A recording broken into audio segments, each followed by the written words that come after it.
नमस्कार प्यारे दर्शकों, मैं आपका ज्योतिष मित्र आदित्य द्विवेदी।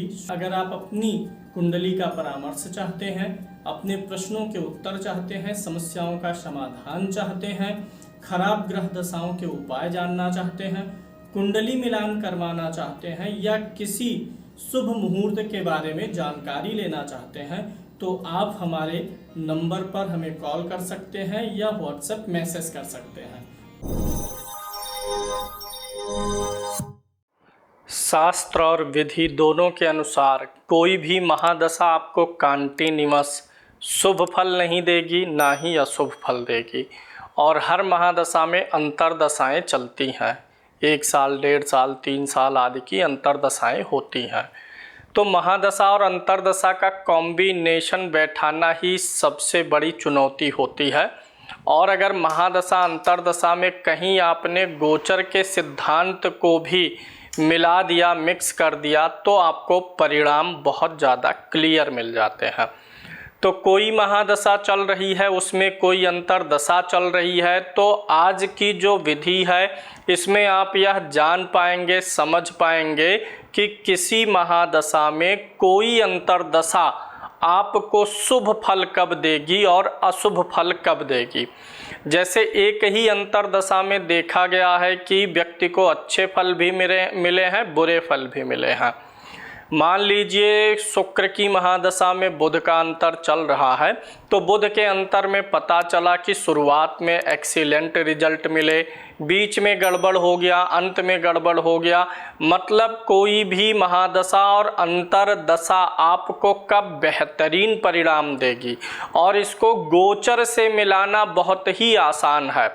साथ ही साथ आज की विधि में आप यह भी जान पाएंगे कि जो महादशा चल रही है उसमें जो अंतरदशा चल रही है उसमें से बैड टाइम कौन सा होगा, जिसके आधार पे आप अपने फाइनेंस, बिजनेस से जुड़े हुए डिसीजन, इन्वेस्टमेंट, स्टॉक मार्केट आदि में इस्तेमाल कर सकते हैं अपना अच्छा और बुरा समय जान करके। यह जो समय आपको मिलेगा ये मंथ वाइज मिल जाएगा कि हाँ इस महीने में ये ग्रह समय अच्छा चलेगा, ये महादशा में, ये अंतरदशा इस महीने में बेहतरीन परिणाम देगी और इस समय में खराब परिणाम देगी।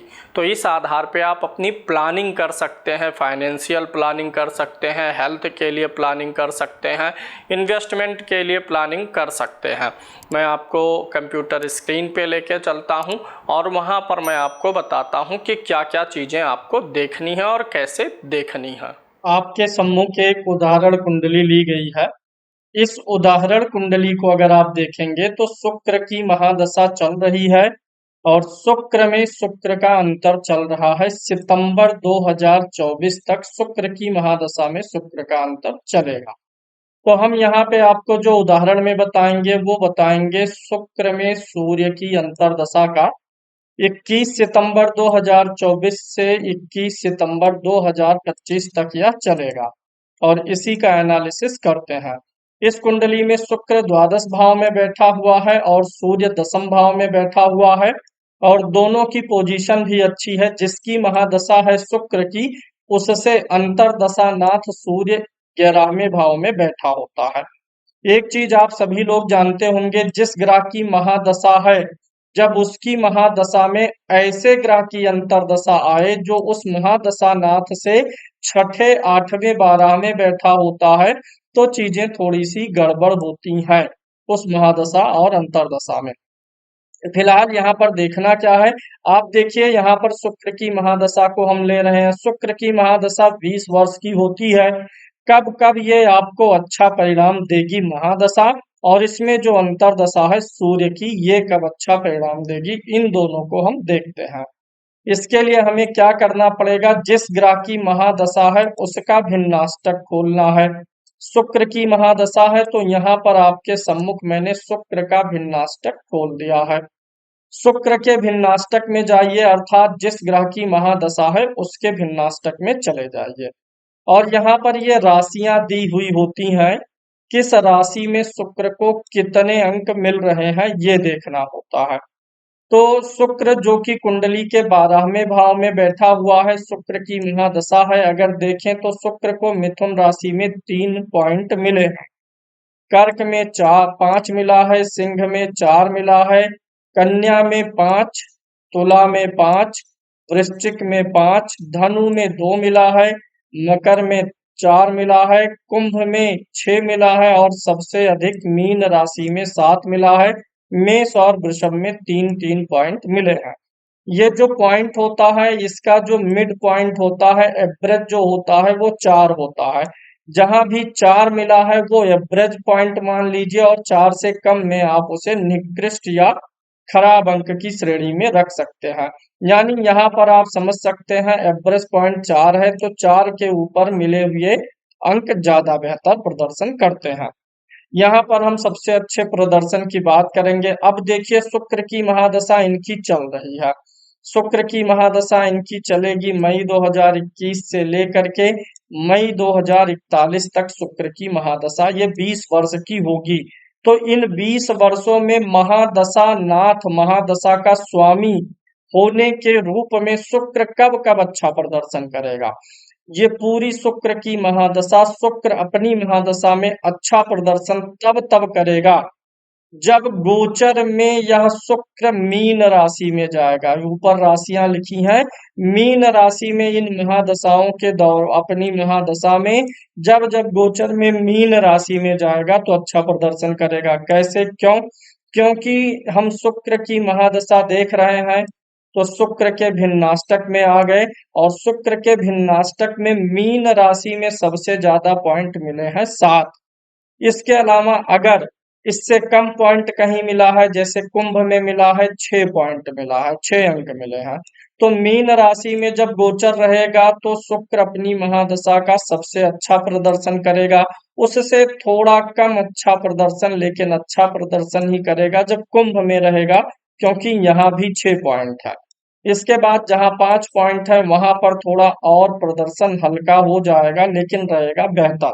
निम्न प्रदर्शन तब मानिए जब 4 से कम पॉइंट मिले हों, 3, 2, 1 या 0 मिला होगा। तो जब उस महादशा नाथ का गोचर होगा उन राशियों में तो प्रदर्शन खराब होगा। मैं दोबारा समझाता हूँ। यहाँ पे शुक्र की महादशा है, 20 वर्ष चलेगी।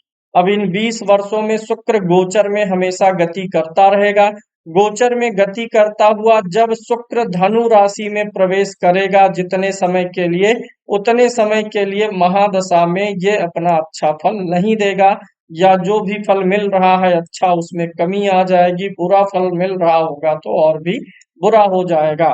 यानी महादशा नाथ, मुझे कोई फाइनेंशियल डिसीजन लेना है, इन्वेस्ट करना है, कुछ भी अर्थ से जुड़ी हुई चीजें करनी है तो शुक्र की महादशा में मैं तभी करूंगा जब शुक्र का गोचर कहाँ रहे, मीन राशि में रहे, क्योंकि इसको यहाँ पे अच्छे पॉइंट मिले हैं। शुक्र का गोचर कुंभ राशि पे रहे, शुक्र का गोचर इन राशियों में 5 पॉइंट मिले हैं। किन राशियों में? राशि यहाँ देखिए, कन्या, तुला, वृश्चिक में अच्छे पॉइंट मिले हैं, तब मैं करूंगा अपना इन्वेस्टमेंट वगैरह तो अच्छा रहेगा। अब आ जाते हैं अंतरदशा पे। अंतरदशा मैं सूर्य की ले रहा हूं जो कि 21 सितंबर से चलेगा। तो शुक्र में की महादशा में, सूर्य की अंतरदशा में मुझे कब कब बेहतर परिणाम प्राप्त होगा? चूंकि कुंडली से भी इनका कॉम्बिनेशन अच्छा है, क्योंकि शुक्र से ये लाभ भाव में सूर्य बैठा है। अगर कोई ग्रह किसी दूसरे ग्रह से धन भाव में हो, उससे त्रिकोण में हो, केंद्र में हो, लाभ में हो तो ज्यादा अच्छा है। 6, 8, 12 का संबंध परस्पर महादशानाथ अंतरदशानाथ का होना गड़बड़ कर देता है। जब अंतरदशा देखनी है तो इसके लिए मैं यहाँ भिन्नाष्टक खोलूंगा सूर्य का, क्योंकि शुक्र की महादशा में मुझे पता चल गया है कि किन किन राशियों पर सबसे बेहतर प्रदर्शन शुक्र करेगा। शुक्र मीन पे सबसे बेहतर प्रदर्शन करता, जब गोचर में मीन राशि पे शुक्र जाएगा तो महादशा का वह टाइम फ्रेम अच्छा जाएगा। अंतरदशा में सूर्य को देखना है तो सूर्य का भिन्नाष्टक खोल लिए, सूर्य को किन राशियों पे सबसे अच्छा पॉइंट मिला है।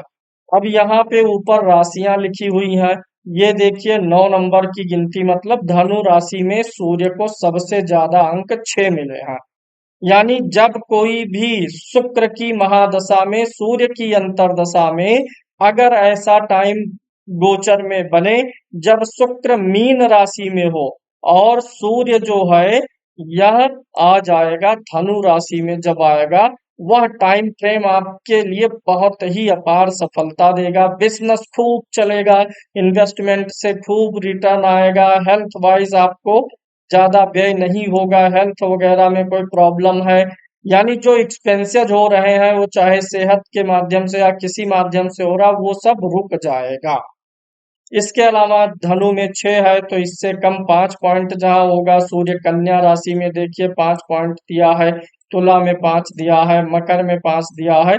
इन सब राशियों में जब गोचर करेगा तो अच्छा पॉइंट मिलेगा। तो यानी आपको क्या करना है, जिसकी महादशा है उसका भिन्नाष्टक खोल के राशियों को नोट कर लीजिए जहां पे 5, 6, 7 या 8 पॉइंट मिले हों। ज्यादा अधिक पॉइंट जिन राशियों में मिला होगा उस राशि में गोचर में जब जाए अपनी महादशा के दौरान। शेष ऐसे अंतरदशानाथ का भिन्नाष्टक खोलिए। अंतरदशानाथ भिन्नाष्टक में जिन राशियों में ज्यादा पॉइंट दिया है जब गोचर में उस राशि में जाए और दोनों महादशानाथ अंतरदशानाथ का बन जाए संबंध गोचर में, अपनी भिन्नाष्टक में सबसे ज्यादा वाली राशियों में गोचर बन जाएगा, तब टाइम आपके लिए बहुत ही अच्छा रहेगा। आपको थोड़ा कैलकुलेशन करना पड़ेगा लेकिन यह फलादेश आपको बहुत ज्यादा मार्गदर्शन दे देगा आपके जीवन में फाइनेंशियल डिसीजन लेने के लिए। अब इसी का अपोजिट देख लेते हैं कि जैसे शुक्र की महादशा है और शुक्र में सूर्य का अंतर चलेगा, तो शुक्र की महादशा में सूर्य की अंतरदशा में वे कौन से टाइम फ्रेम होंगे जब मुझे सावधानी बरतनी है, मुझे लॉस हो सकता है, उस समय में मैं कोई स्टॉक ना खरीदूं, कहीं इन्वेस्टमेंट ना करूं, व्यापार में भी संभल के चलूं, ये सारी चीजें आप देख सकते हैं। तो फिर से चलेंगे, शुक्र की महादशा ले रहे हैं तो शुक्र के भिन्नाष्टक पर आ गए। उन राशियों को नोट कर लीजिए, ये ऊपर राशियां हैं जिन राशियों में शुक्र ने बहुत कम पॉइंट दिए हैं, 4 से कम पॉइंट दिए हैं। तो एक तो अगर हम शुक्र के भिन्नाष्टक में आते हैं तो मिथुन राशि में ही 3 पॉइंट है, 4 से कम है, वृष से कम है। मिथुन राशि हो गया, यहाँ पर 2 पॉइंट है, कौन सी राशि है, धनु है। इसके अलावा मेष और वृष, यानी कि अगर यहाँ पर इस अनुसार से देखेंगे आप तो मिथुन राशि में, साथ ही साथ धनु राशि में और इसके साथ साथ मेष और वृषभ राशि में यहाँ पर आप देखेंगे शुक्र को बहुत कम पॉइंट मिलते हुए नजर आ रहे हैं। यानी शुक्र की महादशा चल रही हो और उस महादशा के दौरान शुक्र इन राशियों में जहां कम पॉइंट मिले हैं उन राशियों में गोचर कर रहा हो, एक तो इसे ले लीजिए। और अब इसी प्रकार से जो अंतर दशानाथ है उसको ले लीजिए, उसका भिन्नाष्टक सूर्य में, शुक्र में सूर्य का हमने लिया है। तो अब मैं आपके सम्मुख सूर्य का भिन्नाष्टक ओपन किया हूं। सूर्य को देखिए किन राशियों में कम पॉइंट मिले हैं। मेष में तो एवरेज मिला है, वृषभ में देखिए 4 पॉइंट एवरेज है, मिथुन में कम मिला है यानी 2 नंबर पर 2 अंक मिला है मिथुन राशि में। इसके अलावा वृश्चिक राशि में देखिए 3 पॉइंट सिर्फ मिले हैं, तो वृश्चिक राशि हो गया। इसके अलावा आप देखेंगे मीन राशि में सूर्य को 2 पॉइंट मिले हुए हैं। तो भिन्नाष्टक में आप महादशा नाथ को जिन राशियों में कम अंक मिले हैं उसको नोट करिए, अंतरदशा नाथ का भिन्नाष्टक खोलिए, जिन राशियों में कम पॉइंट मिले हैं उन राशियों को खोल लीजिए। इसी प्रकार से अच्छा जानने के लिए उन राशियों को नोट करेंगे जहां पॉइंट अधिक। अब करना क्या है मैं आपको बताता हूं। अभी यहाँ पर जब हमने शुक्र का भिन्नाष्टक खोला था तो कम पॉइंट वाली राशियां कौन सी थी, मिथुन था एक, और सूर्य को भी मिथुन में कम मिला है, देखिए 2 मिला है। यानी मिथुन राशि एक ऐसी राशि बन रही है जहां पर महादशा नाथ के भिन्नाष्टक में महादशा नाथ को भी कम पॉइंट है और अंतरदशा नाथ जो है उसको भी कम पॉइंट है।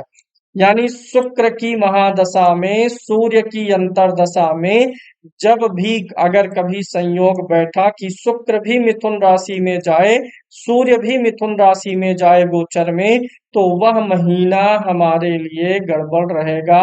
उस महीने में इन्वेस्टमेंट में नुकसान होगा। शेयर मार्केट वाले इस ट्रिक को आजमाएं, उनके लिए ज्यादा लाभकारी हो जाएगा। इसके अलावा अभी जो शुक्र की राशियां थी वो 3 मिथुन राशि में कम पॉइंट था, धनु राशि में कम था, मेष राशि में कम था और वृषभ राशि में कम था। और सूर्य के लिए मिथुन राशि में कम पॉइंट थे, वृश्चिक में कम था और वृषभ में कम था। यानी ये जो शुक्र की महादशा में सूर्य का अंतर चलेगा जब, तब आपको देखना है कि जब शुक्र इन राशियों में गोचर करेगा और उसी दौरान सूर्य इन राशियों में कहीं गोचर करेगा, तो वह टाइम जो है नुकसान देने वाला रहेगा। इसी प्रकार से जिन राशियों में शुक्र को ज्यादा पॉइंट्स मिले हों और सूर्य को ज्यादा पॉइंट्स मिले हों, उस समय में जब महादशा नाथ और अंतरदशा नाथ अधिक पॉइंट वाले राशियों में गोचर करेंगे, तो आपको बहुत शानदार परिणाम की प्राप्ति हो जाएगी।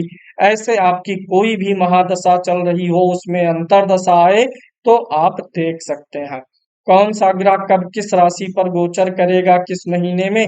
तो उस महीने की कोई भी डेट लेके कुंडली खोलेंगे तो गोचर पता चल जाएगा, या फिर गूगल पे डालेंगे बृहस्पति का गोचर, सूर्य का गोचर, शुक्र का गोचर कब से कब तक किन राशियों में है पता चलेगा, या फिर पंचांग के माध्यम से भी आप देख सकते हैं। बहुत ही रोचक ट्रिक है और वर्किंग ट्रिक है आपके फाइनेंशियल आदि की प्लानिंग के लिए। आजमाइएगा और लाभ उठाइएगा।